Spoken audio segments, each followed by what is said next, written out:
berasal dari Indonesia Timur atau lebih tepatnya dari Maluku, dan beliau merupakan salah satu korban dari peristiwa gerakan 30 September 1945. Beliau adalah Karel Satsuitubun. Dan bersama saya kali ini adalah putra dari beliau. Boleh diperkenalkan Pak Ba? Bapak boleh diperkenalkan kepada nama saya adalah Filipus Sumarno Satsuitubun, putra pertama dari pahlawan revolusi Karel Satsuitubun. Oke, siap. Bapak sehari-hari aktivitas apa nih Pak sekarang?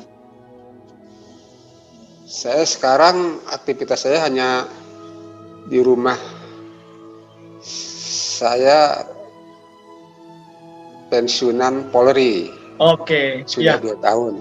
Iya. Jadi ini ya Pak ya, berkarya dengan cara yang lain lah ya? Ya, hanya melakukan kegiatan di rumah saja. Iya.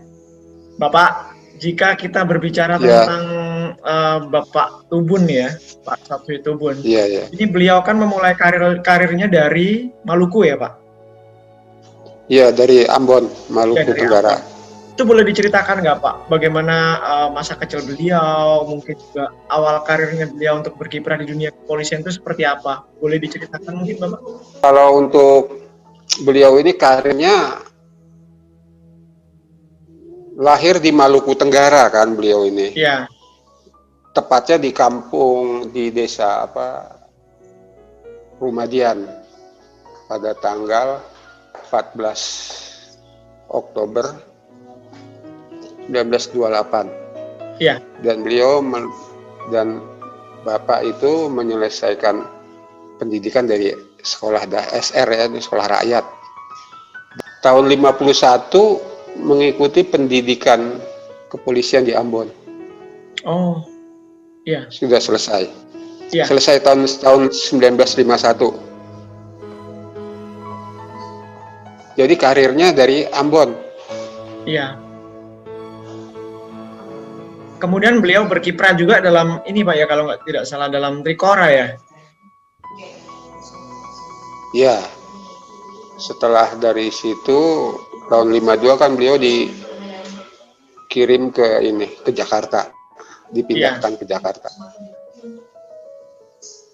Hingga kemudian beliau bertugas di bagian pengawalan duta besar ya Pak ya? Ya, beliau tuh di Brimob ya, itunya kesatuannya di Polri-nya di Brimob, dan pada waktu terakhir karirnya beliau itu ditugaskan sebagai pengawal, penjaga rumah kediaman Waperdam II Dr. J. Lemena. Oke. Di Jalan Tengku Umar, Jakarta itu. Iya, bersebelahan dengan rumah Jenderal Besar Abdul Aziz Nasution. Iya, begitu. Iya, Bapak Jenderal Nasution. Kemudian sempat ini nggak Pak, sempat mendengar cerita barangkali dari ibu atau mungkin dari keluarga-keluarga yang lain, bagaimana kehidupan beliau ketika di Jakarta, ketika berada di posisi pengawalan pada saat itu? Kalau untuk itu, ya mungkin saya masih kecil lah gitu ya. Iya. Masih umur 5 tahun. 5 tahun. Oh, seumuran ini Pak ya? Seumuran Ade Irma Suryani. Iya, betul. Anaknya Pak Nas juga. Saya lagi itu masih umur 5 tahun, ya. Cuman kalau sehari-harinya itu, beliau itu kalau di rumah nggak dinas itu suka berkebun. Oh. Iya. Tinggal di mana waktu itu Pak? Kami itu tinggal di Kedung Halang, Bogor. Asrama Brimob Kedung Halang, Bogor. Oh, iya. Jadi di Bogor tinggalnya. Iya. Masih bisa untuk berkebun dan melakukan hobi-hobi semacam itu ya Pak ya? Iya. Ya. Kemudian ada cerita unik nggak Pak sepanjang beliau masih hidup? Mungkin diceritakan, dikisahkan oleh ibunya Bapak pada saat itu. Kisah-kisah unik atau hal yang sampai sekarang masih terus terkenang gitu. Dan mungkin menjadi karakter bagi anak-anaknya juga. Beliau kan suka kalau pada waktu tidak berdinas di rumah, beliau itu suka berkeliling di sekitar asrama itu ke kampung. Jadi beliau Oh, itu akrab sama orang-orang kampung. Yaitu saya dibawa pada saat itu. Kalau dia jalan itu iya, dibawa, digendong, muter itu. Jadi beliau itu akrab gitu sama apa orang-orang iya, kampung di sekitar asrama Kedung Halang itu. iya. Jadi memang ini Pak ya, berusaha untuk mendekatkan diri dengan lingkungan lah, seperti itu ya Pak. Ya, kemungkinan begitu. Karena masih kecil sekali pada saat itu ya Pak ya. Masih kecil 5 tahun itu saya. Iya, betul betul. Masih, tapi ya masih apa cerita dari lah, masih sedikit masih suka ngomong sama saya gitu. Ya, biasanya makan kesukaan apa Pak? Keluarga atau mungkin juga Pak Tubun juga pada saat itu? Yang biasa dimasak oleh ibu biasanya? Biasanya tuh beliau tuh apa masih suka makan makanan dari daerahnya itu.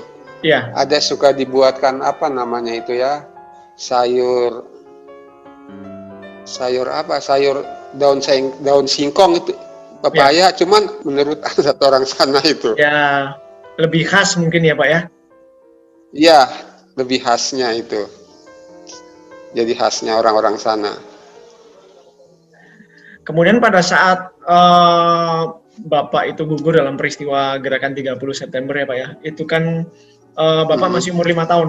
Itu ada saudara lain Pak? Atau mungkin adik begitu? Oh, saya punya adik dua, Oh, adik maksudnya adik adik adik kalau kandung. saya tiga bersaudara saya. Ya, berarti yang lain lebih kecil lagi pada saat itu ya Pak ya? Ya, adik saya yang pas di bawah saya nomor 2 itu baru umur 3 tahun. Hmm, Dan yang paling kecil baru 1 tahun kurang kalau nggak salah itu. bahkan mungkin hanya tahu nama aja kali ya Pak ya? Kalau umur setahun begitu, masih belum terlalu Ya, peka untuk kalau yang merasakan, ya, kalau yang 2 itu kemungkinan iya kali itu ya. Tapi kalau saya masih ada sedikit, masih ada memorinya masih ya Pak masih ya? masih ada sedikit, masih ada memori kalau saya sedikit. Iya. Iya, walau 5 tahun itu masih ingat.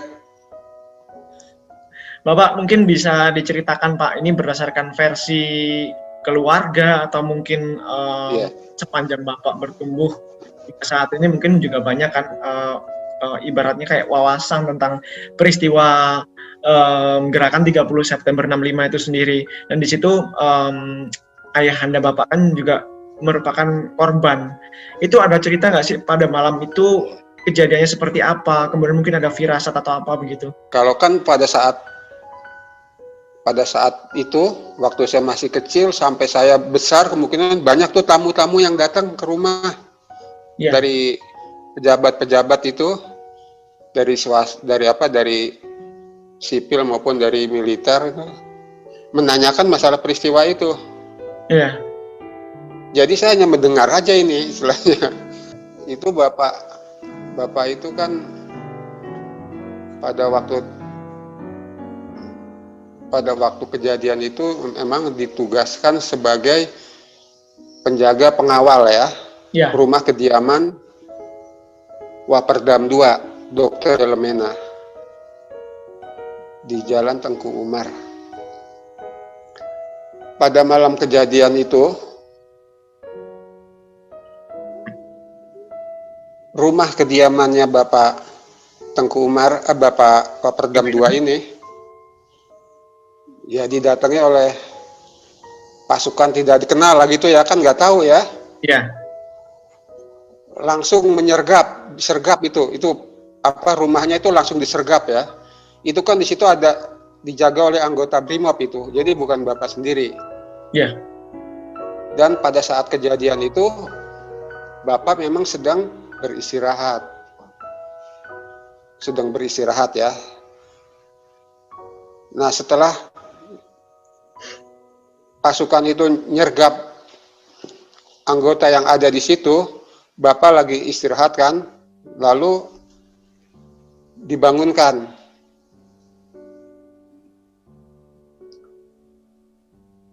Lalu berusaha dibangunkan.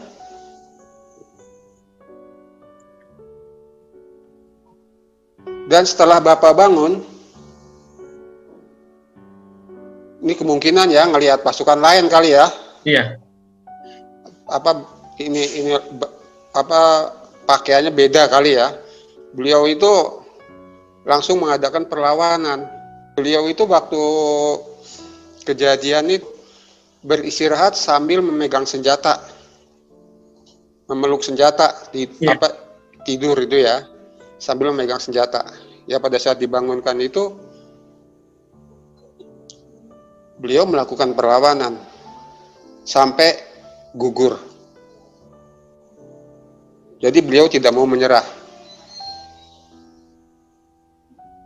Tapi artinya ya tidak banyak versi cerita.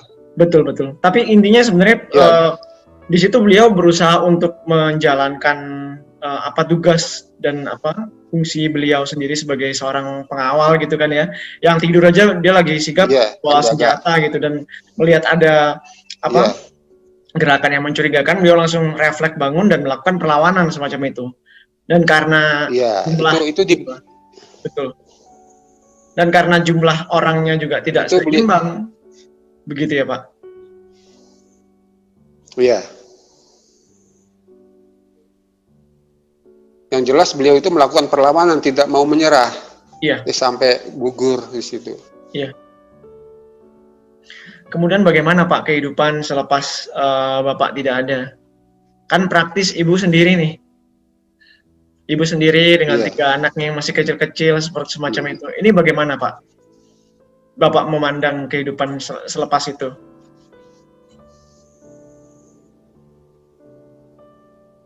Memang pada saat itu kan, setelah Bapak gugur itu, kami masih tinggal di asrama di Kedung Halang. Jadi ibu itu selain menerima pensiun, ibu berdagang di situ, di dalam asrama itu, buka warung gitu istilahnya. Iya. Di situ jual kebutuhan sehari-hari lah, kayak ikan asin, sayuran,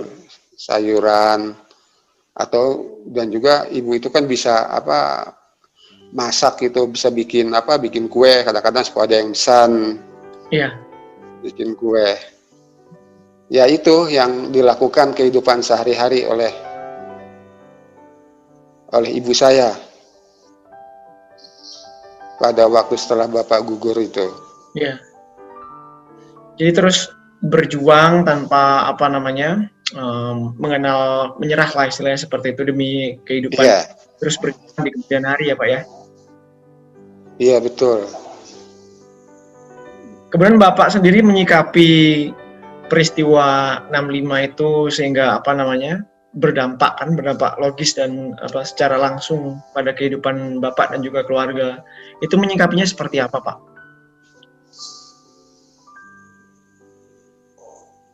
Kalau saya ya karena kemungkinan kan karena tinggal di asrama ya. Iya. Masih di asrama, masa kecil saya kan di asrama itu. Kita menyikapinya sebenarnya nggak, cuman agak ini aja, kadang-kadang ada perasaan sedih gitu kalau ngelihat anak-anak yang lain datang bermain, tiba-tiba pas bapak-bapaknya pulang dari dinas gitu ya, pulang dari, kan biasanya mereka tuh pada nyambut, pada lari. Kalau kita hanya tinggal bisanya hanya ngelihat aja, itu ada perasaan ini aja, perasaan gimana ya, cuman agak sedih aja. Sebenarnya perasaan lain nggak ada istilahnya, bener, saya nggak ada perasaan apa-apanya, itu aja.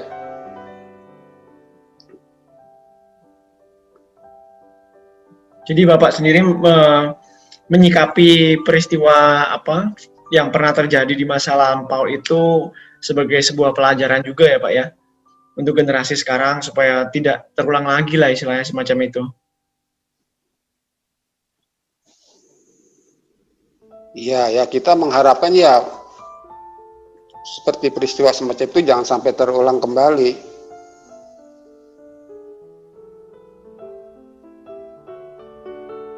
Ada lagi Pak mungkin pesan-pesan yang ingin diceritakan kepada para generasi muda, para milenials ini yang mungkin ingin mendengar langsung cerita-cerita atau mungkin nasihat-nasihat dari keluarga pahlawan atau barangkali mungkin juga yang ikut turut merasakan langsung sebagai saksi sejarah lah pada saat itu. Boleh disampaikan Bapak pada kesempatan ini. Ya kalau pesan saya untuk generasi muda ya, kita harus menghargai daripada jasa-jasa para pahlawan ya, yang berjuang itu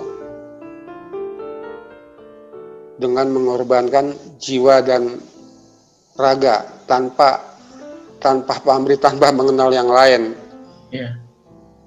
Jadi kita itu harus, generasi muda itu harus melihat nilai-nilai dari semangatnya, semangat berjuang tanpa mengenal apa keadaan dirinya gitu. Ya, luar biasa ya Pak ya. Jadi di sepanjang perbincangan mengenai tentang pahlawan di tahun 65 itu kan sebenarnya juga ada banyak sekali mungkin sosok-sosok yang punya kontribusi luar biasa, mungkin juga di luar para jenderal yang kemudian diculik ke lubang buaya, ikut disemayamkan juga di Kalibata gitu. Nah itu sebenarnya ada banyak sosok-sosok yang punya kontribusi luar biasa terkait dengan peristiwa tersebut, terkait dengan tegaknya ideologi Pancasila, istilahnya seperti itu. Mungkin salah satunya adalah Akal Sabsitubun ini gitu. Seperti itu ya Pak ya. Yang beliau merupakan salah satu korban, kalau menurut saya salah sasaran juga, salah tembak, karena beliau sebenarnya ada di rumah sebelah gitu, bukan rumah sasaran, istilahnya semacam itu ya Pak. Okay. Iya. Beliau punya dari sana sebenarnya sudah bisa dilihat. Saya punya gambaran gitu bahwa bagaimana seperti mungkin di sini di rumah yang sebagai target sasaran, rumah Pak Nas, bagaimana siapa tuh namanya ajudan beliau yang sampai mengorbankan diri, dia dibawa ke lubang buaya, bagaimana yang ada di rumah sasaran gitu, sementara yang bukan rumah sasaran aja beliau seperti Pak Tubun ini bisa mengorbankan jiwanya, bisa punya rasa perlindungan yang luar biasa semacam itu. Kita berharap supaya sejarah kelam itu jangan sampai terjadi lagi ya Pak ya. Iya begitu. Ya. Nanti next kita ngobrol-ngobrol lagi Bapak. Mungkin saya mau nanya kalau untuk Pak Tubun sendiri itu ada bukunya ya Pak ya? Pernah dibikin buku ya? Biografi begitu? Geografi dulu pernah ada, cuman saya nggak megang. Saya megang dulu pernah nggak ada juga, saya cari-cari nggak ada. Dulu pernah ada yang ngeluarin. Udah lama sekali tuh. Karena ya saya rasa pasti teman-teman muda ini banyak yang belum banyak yang tidak tahu tentang pahlawan-pahlawan di Indonesia yang ternyata jumlahnya ada banyak macam itu, supaya mereka juga tahu tentang sejarah bangsanya ya Pak ya. Iya. Ya. Baik Bapak, terima kasih atas waktunya. Sehat dan salam untuk keluarga ya Pak ya. Selamat malam. Ya, salam kembali Pak. Selamat malam. Selamat malam. Ya.